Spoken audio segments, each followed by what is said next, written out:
People often ask me, what's your sports betting analyst Todd Fuhrman really like? And I say, as amazing as he seems on television. And here he is for his weekly segment, Todd's Odds, brought to you by FanDuel. Todd, great to see you. We love talking hockey with you, and we love talking Montreal Canadiens. In fact, just a couple of weeks ago, you said it was a tough road ahead for the Montreal Canadiens to make the playoffs and that the next 3 weeks would make or break them. Well, after Sunday and a win over the Panthers, they are still holding down that final wildcard spot in the East. 5 of their final 9 games are against teams below them in the standings. Todd Fuhrman, can you finally commit 100% to the Montreal Canadiens making the postseason?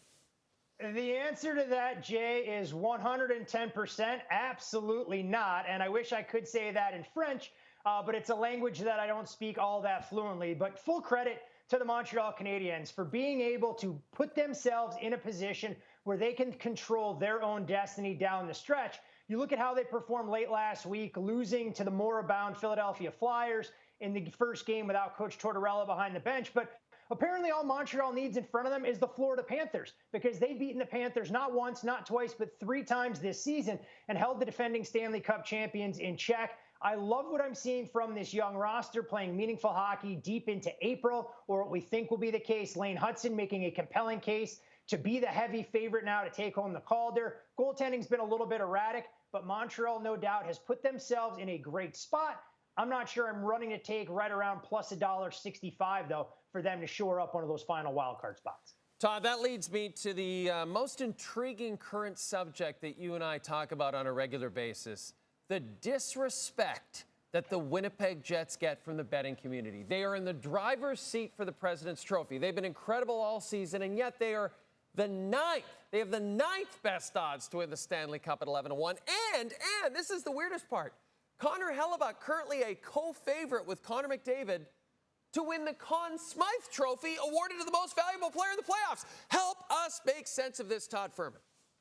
Well, the one thing I will say, Jay, is that the great people in the province of Manitoba will not be rolling out the red carpet anytime soon for me, even with an American netminder backboning this improbable season for a first-year head coach in Scott Arniel. But let's talk about the Winnipeg Jets' odds to win the Stanley Cup and the reason why they're listed 9th. The reason, you look at the Western Conference, I have Dallas, Colorado, Vegas, Edmonton, and the LA Kings all power rated slightly better than the Winnipeg Jets, the way things currently stand. Now, for folks wondering why Connor Hellebuyck has such short odds to win the Conn Smythe, it's simple. From an odds maker's perspective, if Winnipeg is going to make a deep run and represent the Western Conference in the Stanley Cup final, it's going to be because Connor Hellebuyck continues the form that we've seen in the regular season. So you look at the 1-to-1 correlation. I don't think there's a team out west that can win a series that's going to be more reliant on their goaltending than Winnipeg will look to get from Connor Hellebuyck. So it's part of the reason that you see their odds right around 11 or 12-1 to win the Cup. Hellebuyck checks in at 16-1. And while he is the second favorite behind only Connor McDavid, there are a couple other players on Edmonton that could take home the individual hardware, even if Connor McDavid isn't that guy, should Edmonton break through and win the Cup. Alex Ovechkin, 5 goals away from breaking Wayne Gretzky's all-time NHL goals record. And there are so many fun bets you can make on FanDuel, Todd, as you know, surrounding this record-breaking goal. Who will he score it on? Will it be an empty netter? Who will be in attendance for the game? You can bet on all of this stuff. Is there a particular angle surrounding this record-breaking goal that you like, Todd?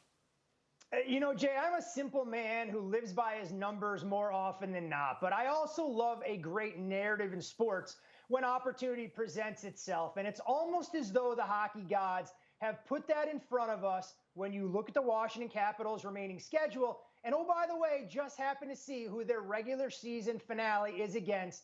And that would be the Pittsburgh Penguins and Sidney Crosby. What better story could it be than Ovi breaking Wayne Gretzky's all-time goal-scoring record than against his arch rival and a team that arguably has been the Capitals' biggest rival since Ovi broke into the league? We already saw the great final interaction between Ovi and Marc-Andre Fleury in the wake of Washington's trip to the Twin Cities last week. I think that would be a phenomenal storyline if Ovi's able to do it with Sidney wearing an opposing sweater, Wayne Gretzky and Gary Bettman in attendance, and we can put this to bed and use that momentum to springboard us into what should be a tremendous NHL postseason like we're given almost every single spring into summer.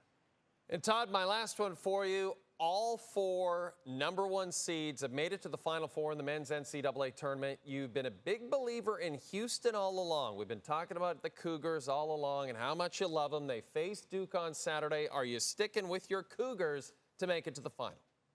I mean, look, we're going to have to break tendency. If Houston is going to upset Duke the way things have gone in this tournament, you look at the Sweet 16 and the Elite 8, every single team installed as a favorite went out there and won their game. Now, though it didn't necessarily correlate to covers, but I dig into Houston's numbers, and this is a team that's veteran-laden. They got knocked out by Duke in one of the uglier games last year to the tune of a 54-51 loss. Duke has been outstanding. They're worthy of all the praise. They have the number 1 pick in the draft in Cooper Flagg. But you dig into Duke's resume, and they have not played a team that ranks inside the top 25 in defensive efficiency since Clemson. And Clemson is the only team that they've played since the turn of the calendar year that's inside the top 20. That just happens to also be the last time that Duke found themselves on the wrong side of the scoreboard. I think Houston is not only live plus the 5, but I'm not jumping off the bandwagon yet, Jay. I think the Houston Cougars find a way to cut down the nets. They'll upset Duke, and they'll knock off the winner of Florida-Auburn in the national championship a week from tonight. Well, the only question is, where can you see these games? And Todd, I've got a great answer for you. It's TSN. I'm going to tell everybody exactly when to watch, okay? Thanks, buddy. Todd Fuhrman, what a gem. Final Four matchup Saturday. First game, Florida Gators against Auburn. And then in that second game, it's the Todd Fuhrman Bowl. Houston up against Cooper Flagg and the Blue Devils. Coverage on TSN begins at 6 p.m. Eastern Time this Saturday.